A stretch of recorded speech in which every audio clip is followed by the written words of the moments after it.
Good morning, dear students. Welcome to the session of virtual classes of Oscar Public School. How are you all?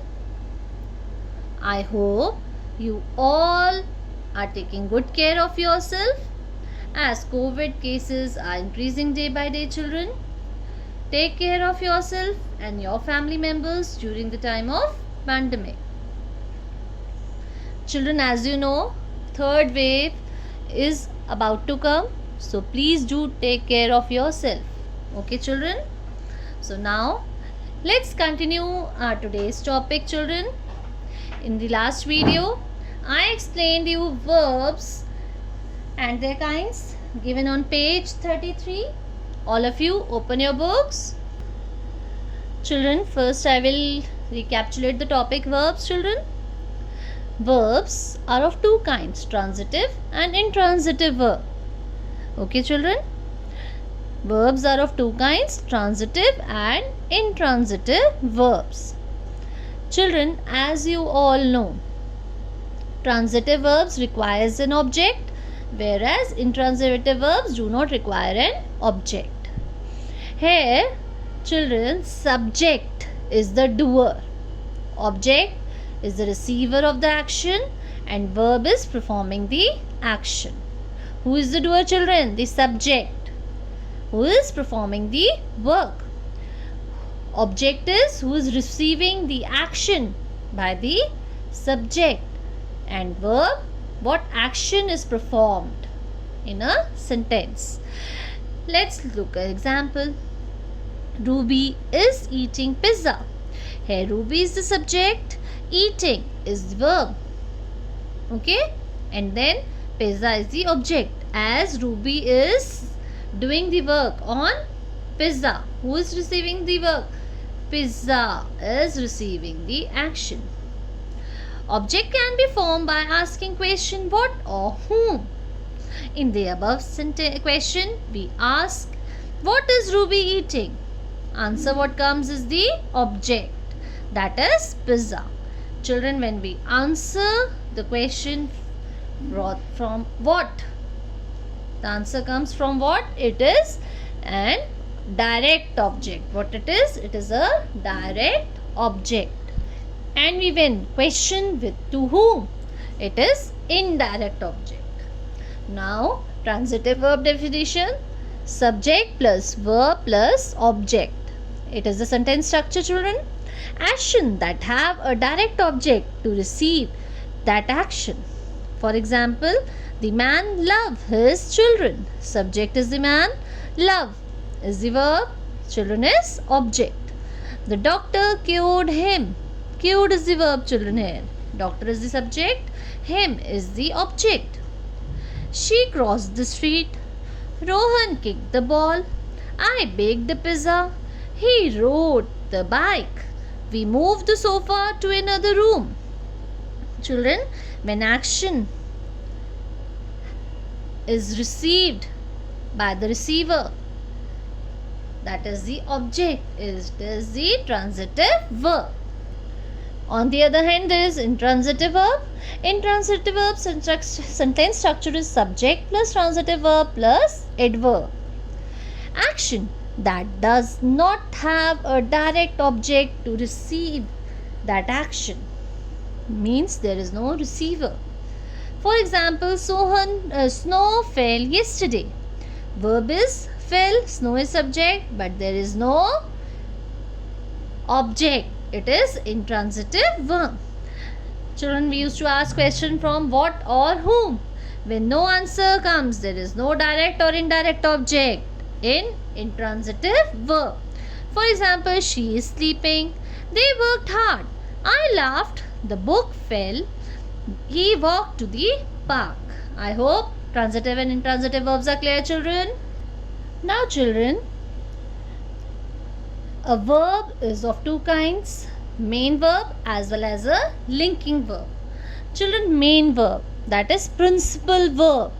A main verb that provides information and is used to express action. It functions as the main verb of the sentence. Main verb always provides information and used to express action. So it is a main verb. For example, he gave me a book.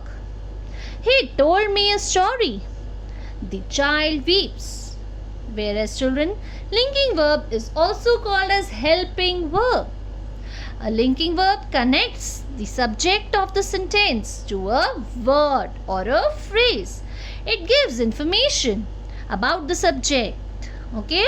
Linking verb always connects with the subject. It gives information about the subject. It always needs a subjective complement to complete its meaning or to become meaningful.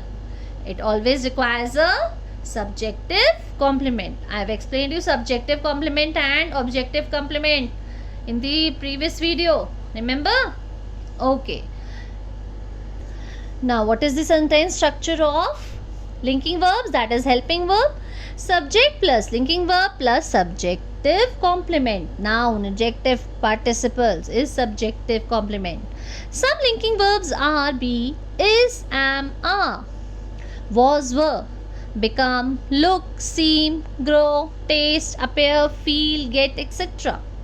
For example, they are students. He look happy. They seem tired. Now, next type is auxiliary verbs. Children, helping verbs. This is also the same thing. Auxiliary verbs are the verbs that are used to help the main verb to express its meaning according to the tense. It is of two types, primary auxiliary as well as modal auxiliary. Okay. Now, let's read from your book, children, to make it more clear. Now, all of you open page number 39. Helping verbs and main verbs. Helping verbs are also called as auxiliary verbs. They are used with main verbs to form different tense and passive form. There are three primary auxiliary verbs: be, have, do. Okay? Helping verb are also called as auxiliary verb. They are used with the main verb, okay, to form different tense. Three primary auxiliary verbs are be, have, do. Now let's read the example. I am going. Going is the main verb. Am is auxiliary verb or helping verb. They have left the town. Left is the main verb. Yes, have is helping. It's auxiliary verb. She doesn't like mangoes. Doesn't, auxiliary verb. Like is main verb. Sometimes auxiliary verb can also be used as a main verb. Honey is sweet. Is used as the main verb here, children. Mohan is flying the plane. Is used as auxiliary verb. Can you see now? What's the difference between auxiliary and main? Mother has fever. Has is used as a main verb. Sheila has baked a cake. Here has is used as a auxiliary verb. Clear, children? Now, children, modal auxiliary verbs. Modal auxiliary verbs have different names. They can also be called as modals, modal verb, auxiliaries, or modal helping verbs. These verbs cannot be used as the main verb. They are helping verb other than the primary auxiliary verbs. Modal verbs are used to express capability, possibility, necessity, and obligation. Children, some of the auxiliary verbs are modal auxiliaries: can, could, may, might, will, would, shall, should, must, ought to, used to. Okay. Now let's read the examples. I can teach the top of the mountain, expressing capability. Could you please open the door? Could, making request. The train may arrive on time, possibility. I will do or die, determination. You should not watch so much TV, advice. You must see the doctor immediately. It's the necessity. Understood? Now, further, verbs are divided into finites and non-finite verbs. Children, finite verbs. What are finite verbs now? Children, finite verb is the verb that changes its form according to the tense of the subtense, the number in the person of the subject. Okay? Let's read example. Hari jumped from the bus. Jumped is finite verb. The kids were playing in the water. Were playing. She was waiting for him. Was waiting. I ran fast. Children, these underlined words are finite verbs. It tells us about the tense of the verb. Either they are present tense or past tense. Finite verbs also show person and number. Now, what are non-finite verbs, children? Children, the verbs that is not affected by person or number of the subject and the tense of the sentence is called non-finite verbs. It act as a noun, adjective and adverb, children. Non-finite verbs are also called as verbals, children. So let's read example. Hari jumped from the running bus. Children, here the circle one is non-finite, which doesn't change. Tense doesn't change. The kids were playing in the water. When mother came in, she was waiting for him while eating. I ran fast to catch him. Children, in these sentences, the underlined verbs are finite, whereas the encircled verbs are non-finite. So, non-finite verbs do not change their tense, person and number according to the subject of the sentence. They remain the same. Pooja enjoys swimming. Paint the entire door starting from the cupboard. Karishma tried to help him. He had the car cleaned. Children, the encircled words are non-finite verbs. They will not change even when the member and the person of the subject will change. Hope you all have understood. Now try to do book exercise, children. Okay?